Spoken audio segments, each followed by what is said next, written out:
सारे महात्मा संत कहाँ पहुंचे? सदगुरु भगवान सूत जी के पास।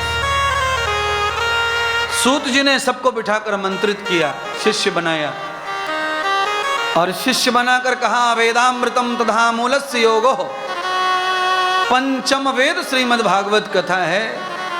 जो भगवान श्री हरि, भगवान श्री नारायण, भगवान श्री कृष्ण के चरित्रों का वर्णन सुनते हैं उन्हें परम भक्ति की प्राप्ति हो जाती है, परम भक्ति की प्राप्ति हो जाती है। तो आप सब लोग राजस्थान के हैं। राजस्थान में भक्ति के मामले में सब में संस्कार पाए जाते हैं। राजस्थान का कोई भी आदमी, नर नारी, बूढ़ा जवान, पढ़ा लिखा या अनपढ़, कोई भी ऐसा नहीं रहता जो भगवान को ना माने, गुरु जी को ना माने, संत को ना माने। सभी लोग मानते हैं, पर मानने के साथ साथ कभी कभी अज्ञान आ जाता है, हम माया में फंस जाते हैं, हमारा मन बुद्धि सब दूषित हो जाता है। तो फिर हम प्रपंच में भड़ के कुछ ऐसे ऐसे काम करने लग जाते हैं कि मानने जैसा मन हमारा नहीं रहता। फिर भगवान हमसे निराश हो जाते हैं, गुरु कृपा हट जाती है, संत कृपा हट जाती है। राम जी ने सबरी को ज्ञान दिया तो राम जी सबरी को 9 भक्ति देते हैं, नवदा भक्ति। तो उसमें पहली भक्ति संतों का संगी बताते हैं, संतों का प्यार, संतों की पुचकार। और मैं आपको कहना चाहता हूं, अगर गुरुजी के मुंह से हमारा नाम निकलता है तो समझ लेना कि हम बिना तरे रह नहीं सकते, हम तरेंगे। गुरुजी अगर हमें नाम से पुकारते हैं तो हमारा रोम रोम उनका ऋणी है।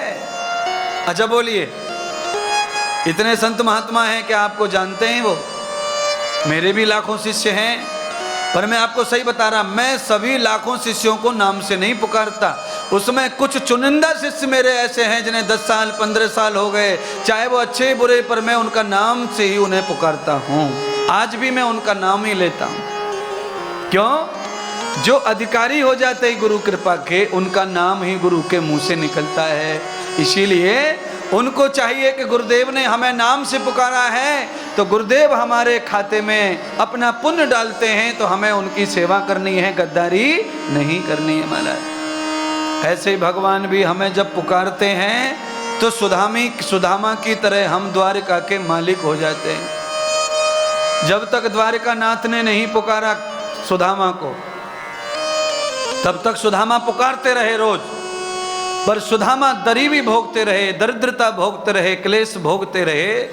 और जिस दिन भगवान ने सुदामा को पुकार लिया उसी दिन सुदामा कृतार्थ हो गए, धन्य हो गए। आपके जीवन में भी वही घटना है। जब तक कृपा नहीं हो रही है तब तक आपको अपने कर्मों का संघर्ष करना है, क्योंकि बिना पाप का फल भोगे पुण्य का फल आता नहीं है महाराज। आप ध्यान रखिए, आप दुकान से सब्जी लाते हैं, बैंगन खरीदते हैं, बैंगन तो आप समझ लेना बैंगन तो सब्जी के लिए खरीदते हैं, उसका पैसा भी देते हैं दुकानदार को, पर बैंगन के साथ में जो डंठल आता है उसका पैसा नहीं देते हम, पर पैसा उसका भी जा रहा है। कोई भी दुकानदार, बैंगन बेचने वाला कहता है 20 रुपए किलो बैंगन, 20 रुपए किलो बैंगन, 20 रुपए किलो बैंगन, पर जब वो बैंगन देता है तो उसमें 100 ग्राम डंठल आता है, उसका पैसा वो कट नहीं करता और हम भी कम नहीं करते। घर लाते हैं, चाकू से बैंगन को काट के फेंक देते हैं और बैंगन को पकाते हैं, यानी डंठल फेंक दिया। मैं आपको कहना चाहता हूं, पुण्य का फल तब ही, बैंगन तब ही भोग में आएगा जब डंठल अलग हो जाएगा। अगर आप डंठल के साथ खाते हैं, पकाते हैं, तो आप खाते समय भी आपको डंठल छोड़ना पड़ेगा। कभी कभी डंठल के साथ काट तो जिया जाता है, बैंगन को छोंक भी दिया जाता है, पर डंठल के साथ में गले में उतरने वाला नहीं है। बिल्कुल वैसे ही पाप और पुण्य होता है। डंठल की तरह पाप तुम्हारे जीवन से जुड़ा हुआ है जो पुण्य को भी भोगने नहीं देगा। आज महाराज की कथा के माध्यम से मेरी वाणी जो कह रही है, भगवान व्यास जी जो लिख के गए हैं भागवत के प्रमाण अनुसार मैं कह रहा हूं। विमुंचितम पाप बृहदम न पुण्यम, विमुंचितम पाप बृहदम न पुण्यम, भोगन्न श्रुति न पाप विनश्यति। जब तक पाप नष्ट नहीं हो जाएंगे तब तक एक भी पुण्य तुम्हारा प्रकट होने वाला नहीं है महाराज। सुनिए, आंख धोके निकलो घर से, कभी कभी आंख धोके निकलो, काजर सुरमा डाल के निकलो, घर से निकलेंगे दरवाजे पे नहीं पहुंचेंगे, कहीं से रेत आके आंख में पड़ जाता है, कड़ पड़ जाता है, आंख दुखती है। समझ गए? यानी पुण्य के साथ तो पाप आ सकता है, पर पाप के साथ पुण्य आने वाला नहीं, ये मैं कह रहा हूं। है दाल के साथ कंकड़ आता है, पर कंकड़ के साथ दाल नहीं आती है। आज 2 बार आ गया कंकड़ और दाल कथा में, अभी घंटा हुआ 1, और कंकड़ और दाल 2 बार आ गई कथा में। हाँ, समझ लो मैं कहना क्या चाहता हूं। कहना ये चाह रहा हूं कि कटोरी भर के जो दाल है उसमें 100 दाने होंगे दाल के कम से कम, कंकड़ एक ही है, पर एक कंकड़ की वजह से कटोरी भर दाल मिट्टी हो गई।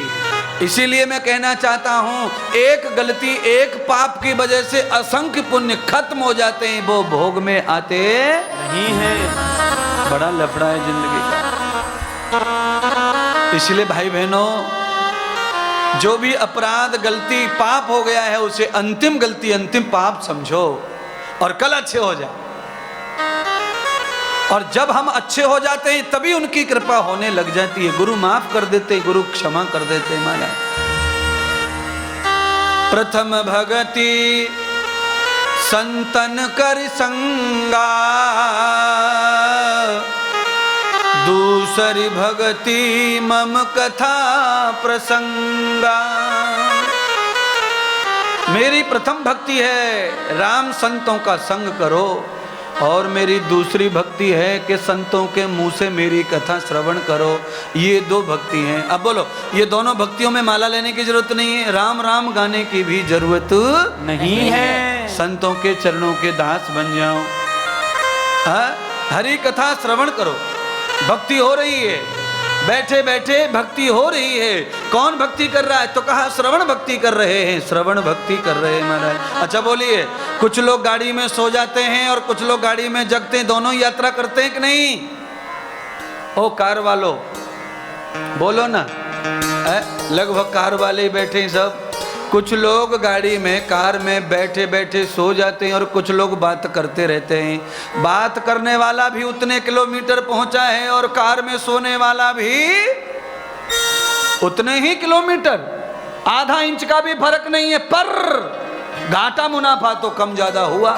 जो सो गए वो कार के जो रास्ते में जो जो पड़ा वो देख नहीं पाए, आनंद नहीं ले पाए, मंजिल तो मिल गई। जो जाग रहे थे वो मंजिल पर भी पहुंच गए और संसार के इधर उधर शीशे के भी मजा लूटते चले गए।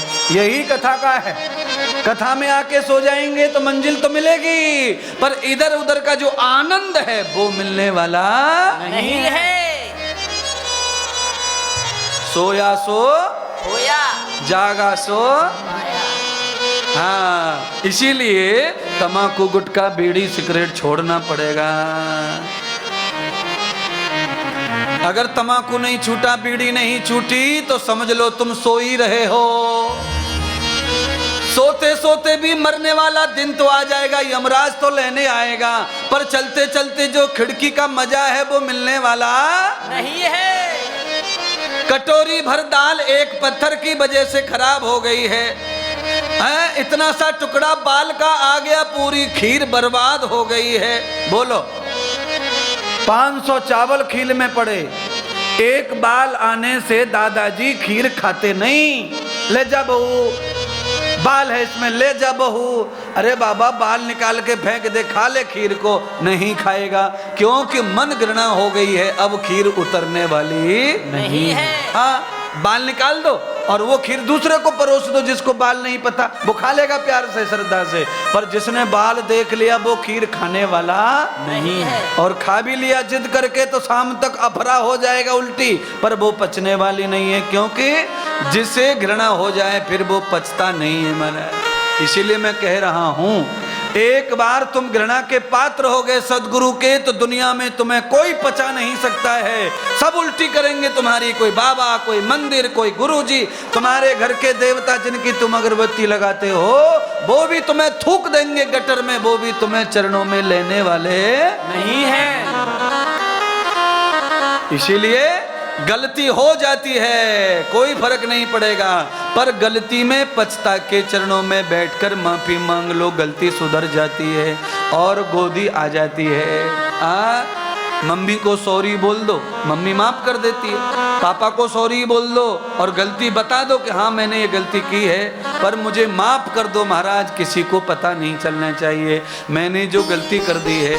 मेरा मन खराब हो गया था, मैं किसी के बहकावे में आ गया था। अगर ये भी तुम करते हो तो भी भगवान तुम्हें अपना पुत्र मानकर गोद में बिठा लेते हैं और वो कानों कान किसी को खबर नहीं पता चलने देते कि कब तुम्हें माफ कर दिया और कब तुम्हें धन्य कर दिया। जितना तुमने लालच किया उससे ज्यादा भी तुम्हें धनवान बना देंगे अगर वो कृपा करेंगे दिल से।